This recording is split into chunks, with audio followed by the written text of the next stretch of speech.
Hello and welcome to Suzuki's Hints and Tips video for outboard engine users. This video is designed to help you get the best out of your engines. With over 50 years of experience in this field, Suzuki can quite rightly claim to be the leading four-stroke outboard manufacturer. We currently produce a range of outboards that span from the small 2.5 horsepower single-cylinder unit right up to this unit here, which is the 300 horsepower V6 flagship model of the range. As the owner of a Suzuki-equipped boat, we'd like you to be able to appreciate the quality and performance of the engine. But we think to do this, you need to know how the engine works in basic terms.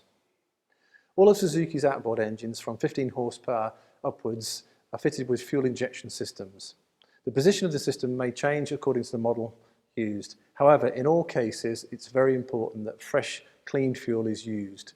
Although our engines feature water filters and debris filters such as this one here, we always recommend that boat owners use a filter such as that, which is a special water trap filter which should be positioned between the fuel tank and the engine itself.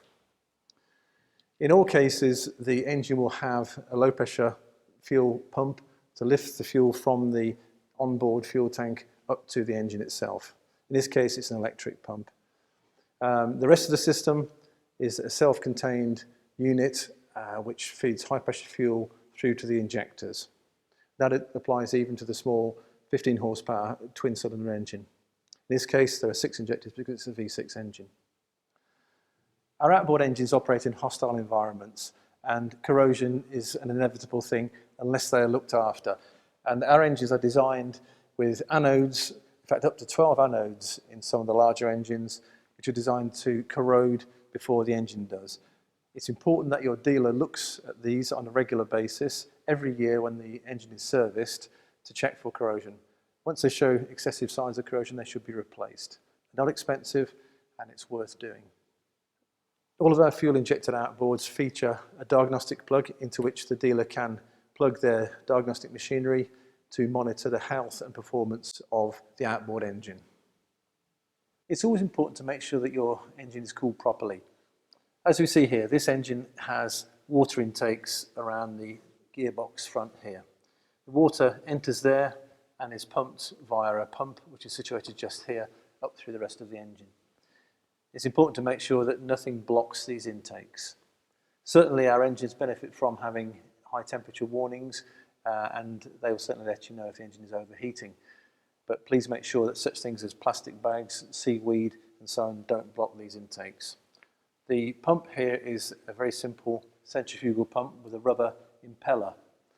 Please don't start your engine unless it's in water.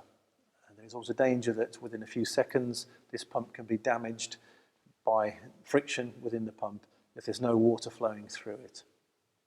The water, once it's been around the engine, cooling it, will return back through vents here. You'll see that in the owner's manual it always makes a very distinct point to make sure your engine is always submerged sufficiently in the water to make sure that the intake points here are well below the surface. It's important that as a boat owner you regularly check the condition of the propeller. It can be vulnerable to hitting objects in the water, so it's always worth checking it over for any damage. Also, make sure that there is no damage due to high-speed operation, cavitation, which can cause erosion of the propeller.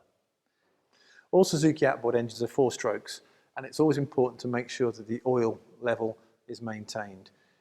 The oil that we recommend is a marine specification oil, in this case by Motul, but it is important that the level is checked with a dipstick and is topped up through the appropriate point on the engine. It may vary according to the type of engine, but please always make sure you do that.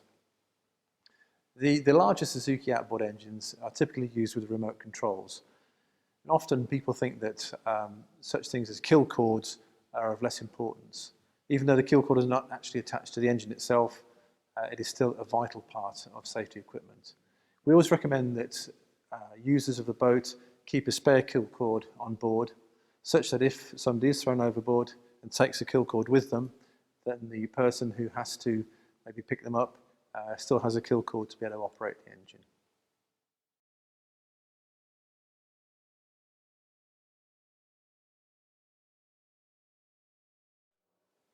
If the engine refuses to start, then, as is always the case, check the most obvious things first.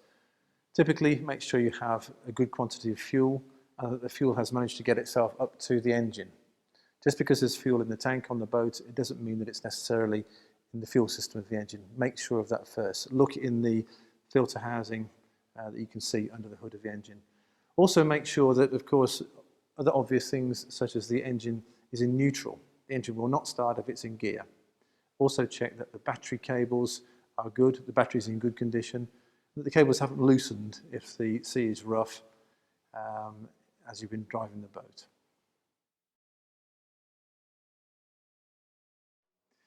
The Suzuki engine is designed with a number of caution warning systems. These are important. However, if the engine is very new, it may be something as simple as the first service warning light sounding. There's nothing to worry about, but it is designed to sound after the first 20 hours of operation. If so, obviously get your engine serviced. There are a number of other warnings, such as overheating, over-revving, and oil pressure. Always make sure that you are familiar with all of the warning systems as detailed in your owner's manual before you use your boat.